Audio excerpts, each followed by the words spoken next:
নলছিটিতে কৃতি শিক্ষার্থীদের সংবর্ধনা ও কৃষকদের মাঝে সবজি বীজ বিতরণ।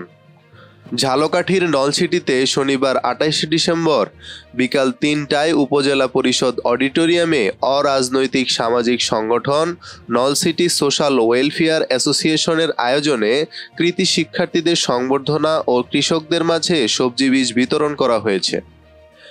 এতে প্রধান অতিথি হিসেবে উপস্থিত ছিলেন উপজেলা নির্বাহী কর্মকর্তা ইউএনও মোহাম্মদ নজরুল ইসলাম। মুখ্য আলোচক হিসেবে উপস্থিত ছিলেন আন্তর্জাতিক অপরাধ ট্রাইব্যুনালের প্রসিকিউটর ব্যারিস্টার শেখ মইনুল করিম। বিশেষ অতিথি হিসেবে আরও উপস্থিত ছিলেন বিএম কলেজের ছাত্র সংসদের সাবেক এজিএস শেখ নাইমুল করিম।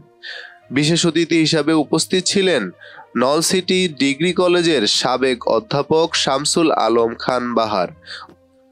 মোহাম্মদ রেজাউল করিম শিকদারের সভাপতিত্বে অনুষ্ঠানটি সঞ্চালনা করেন সংগঠনের সাধারণ সম্পাদক ওবায়দুর রহমান ফরহাদ। এছাড়াও এতে শুভেচ্ছা বক্তব্য রাখেন সমাজকর্মী বালি তাইফুর রহমান তুর্য। আরও বক্তব্য রাখেন সাংবাদিক মনির হোসেন জয়, কৃষক হারুনুর রশিদ, আমিরাবাদ মাধ্যমিক বিদ্যালয়ের প্রধান শিক্ষক মুজিবুর রহমান প্রমুখ। এ সময় ২০২৪ সালের এসএসসি পরীক্ষায় জিপিএ 5 এবং মেধাক্রমে বৃত্তিপ্রাপ্ত ১৬ জন মেধাবী শিক্ষার্থীকে সম্মাননা স্মারক বই, কলম এবং ৩০ জন কৃষকের মাঝে সবজি বীজ বিতরণ করা হয়।